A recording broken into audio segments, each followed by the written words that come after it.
어린이집에서 굴착기가 벽을 부수면서 건물 잔해가 안까지 날아드는 아찔한 사고가 벌어졌습니다. 어떻게 된 것일까요? 김태원 기자가 취재했습니다.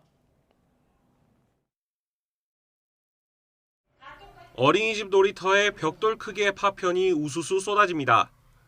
1층에서 부모님을 기다리던 아이들은 깜짝 놀란 듯 얼어붙고 선생님이 상황을 파악하러 밖을 나섭니다. 지난 6일 어린이집 바로 옆에 있는 3층짜리 건물 철거 작업을 하던 도중 아찔한 사고가 발생했습니다.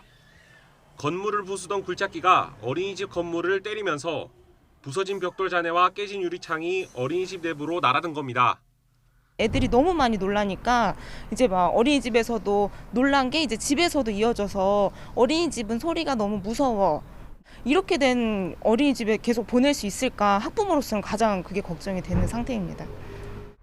철거 현장과 어린이집 사이 공간은 50cm가 채 되지 않을 정도로 이렇게 딱 붙어 있습니다.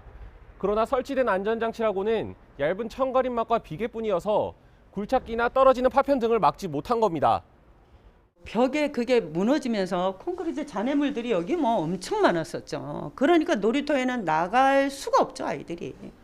저는 뭐 말할 것도 없고 교사들은 뭐 저한테 이야기는 안 하지만 늘 불안하다고. 철거업체 직원들은 사고 뒤 몰래 난간을 넘어와 파편을 치우면서 책임을 숨기려 하기도 했습니다. 하지만 업체 측은 파손 부분을 보상하겠다면서도 현장의 안전 조치에 문제가 없다는 입장입니다. 무슨 이거를 강판으로 막아달라. 이건 어떻게 이거를 강판으로 막아요. 서울 시내 돌아다녀 보세요. 다 누르면 항공천막 2겹 띄우고 해체 현장은 그게 법이에요. 철거를 허가한 경기 수원시 권성구도 건물 해체 계획에 위법은 없었다고 밝혔습니다. 실제 철거 작업과 관련한 규정을 보면 현장에 가림막을 설치해야 한다고 돼 있지만 재질이나 높이를 규정하는 세부 지침은 없습니다. 이렇다 보니 실제 현장에서는 비싼 강판 대신 천으로 된 가림막을 설치하는 경우가 많습니다. 가림막이 먼지 정도만 막아줄 뿐 안전사고를 예방하는 효과는 전혀 없는 겁니다. 그 천은 뭐냐면 분진에 대한 방지예요. 전체가 밖으로 나가지 말라고 하는 방어지 낙하 잔재물이 떨어지는 거에 대해서는 막지를 못해요.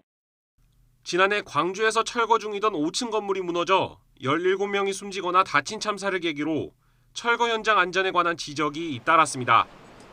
이에 정부는 지난달부터 허가 대상 해체 공사를 확대하고 반드시 건축위원회 심의를 받도록 하는 등 안전 감독을 강화했습니다.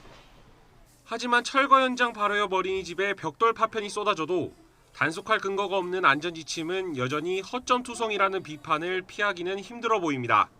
YTN 김태원입니다.